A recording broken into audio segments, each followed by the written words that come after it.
la dislocation du bloc de l'Est, nous allons maintenant voir les manifestations de la dislocation du bloc de l'Est.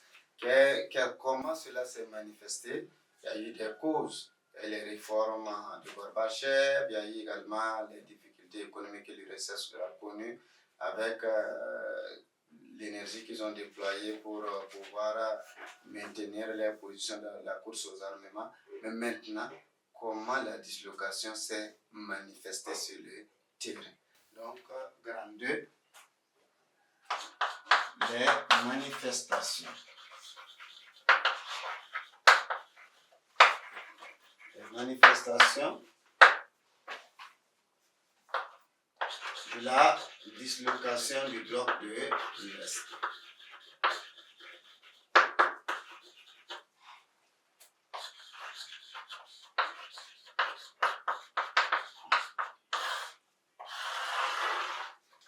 Les manifestations de la dislocation du bloc de l'Est. Ici, c'est en réalité une partie qui voit deux éléments importants qui apparaissent. C'est la chute du mur de Berlin, mais aussi c'est l'implosion même de l'URSS, l'implosion de l'URSS, puisque l'URSS est un ensemble de 15 républiques fédérées qui forment l'URSS, qui a été mise en place depuis le 30 décembre 1922 par Lénine à l'époque.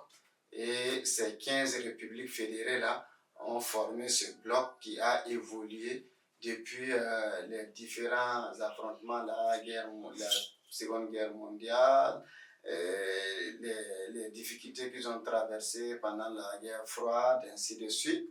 Et ce sont ces 15 républiques-là qui seront concernées aussi par, en termes de manifestation, par la dislocation du bloc de l'Est.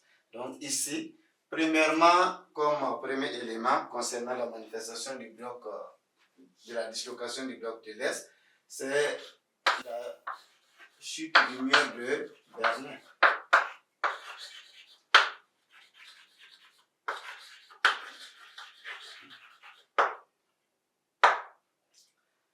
Le mur de Berlin, c'est tout un symbole. C'est le symbole du rideau de fer, c'est le symbole de la division du monde en deux blocs. C'est également le lieu où on a encore vu l'affrontement entre les deux super grands, entre les deux gérants des deux blocs, les États-Unis et l'URSS, à l'occasion de deux crises majeures. La première crise de Berlin en 1948, la seconde crise de Berlin en 1961. Donc, Berlin, c'est tout un symbole de la division du monde en deux blocs. Et lors de la deuxième crise de Berlin, la dernière trouvaille que l'URSS a découvert pour pouvoir affronter le camp occidental, c'est l'érection d'un mur qui va permettre d'isoler Berlin-Ouest du reste de l'Allemagne. Et ce mur-là, appelé par les Européens le mur de la honte, est tout un symbole, est également le symbole le plus marquant de la division du monde en deux blocs opposés, communistes et capitalistes.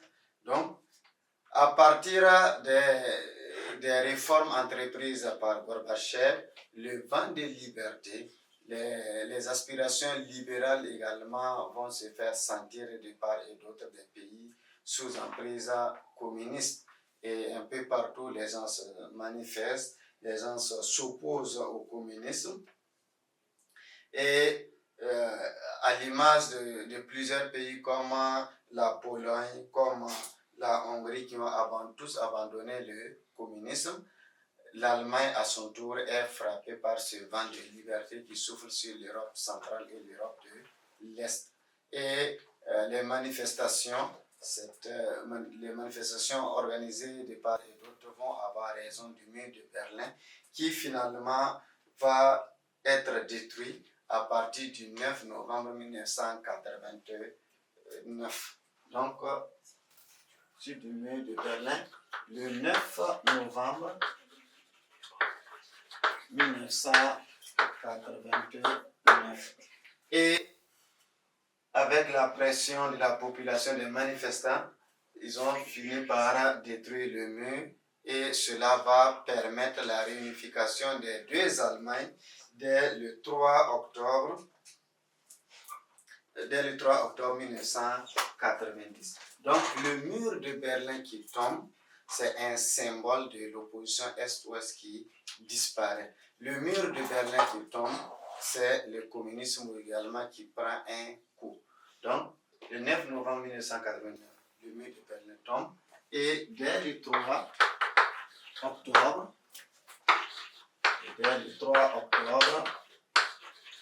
1990, c'est la réunification des deux Allemagnes.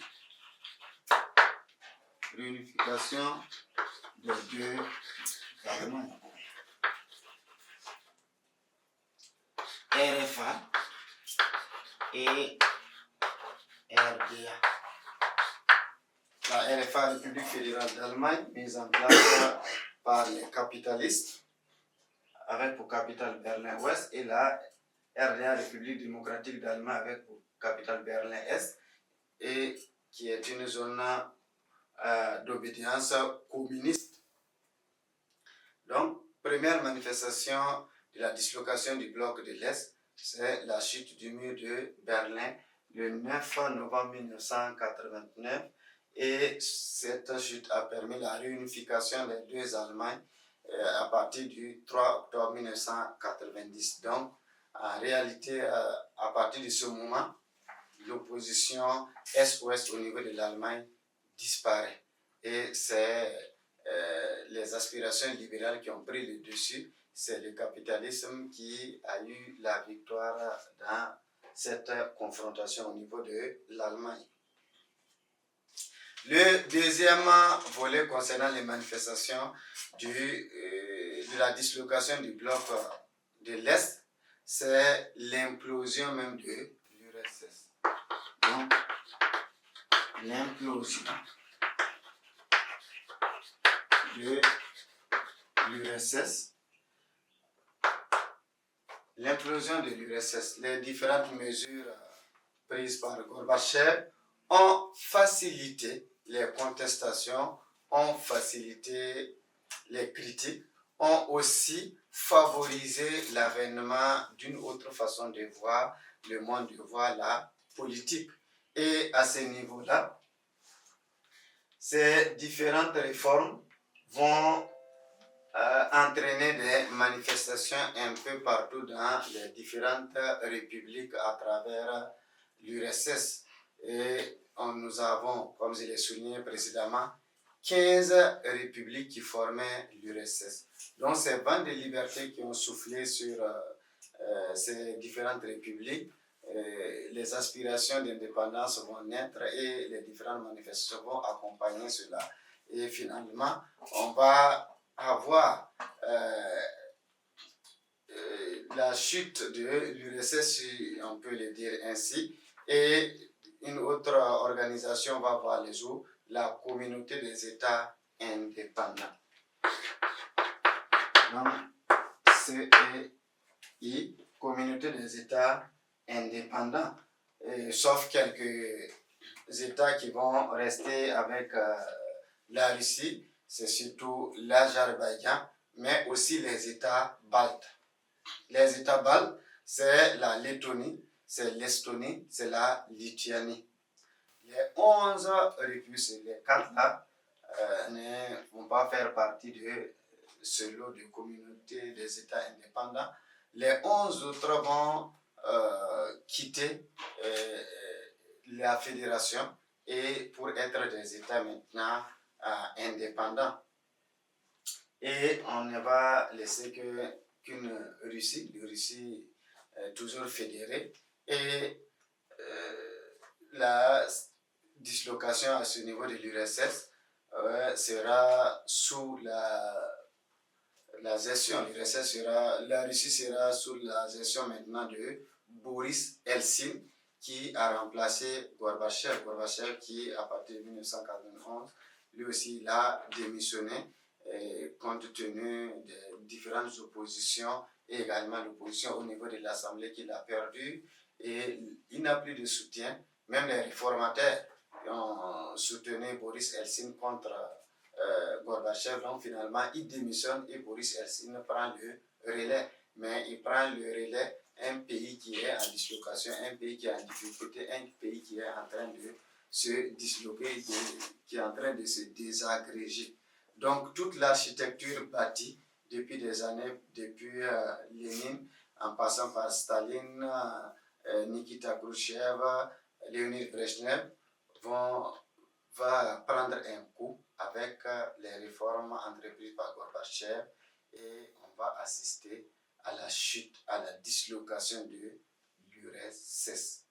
Donc, les éléments majeurs qu'il faut retenir dans la manifestation du bloc, de la dislocation du bloc de l'Est, premièrement, c'est la chute du mur de Berlin le 9 novembre qui a permis la réunification des deux Allemagnes dès le 3 octobre 1990. L'Allemagne qui était le symbole de la division du monde en deux blocs. Et deuxième élément qu'il faut prendre en compte, c'est l'implosion de l'URSS. Ça veut dire la désagrégation, la dislocation de l'URSS même. Je ne parle pas ici du bloc de l'Est, de l'URSS qui était une grande république composée de 15 républiques au départ, mais avec l'implosion, on aura des indépendances un peu partout et cela ne va rester que la seule Russie accompagnée d'autres petits États, les 4 États, l'Azerbaïdjan, l'Estonie, la Lituanie et la Lettonie. Donc, voici ce que nous pouvons dire concernant les manifestations de la dislocation du bloc de l'Est.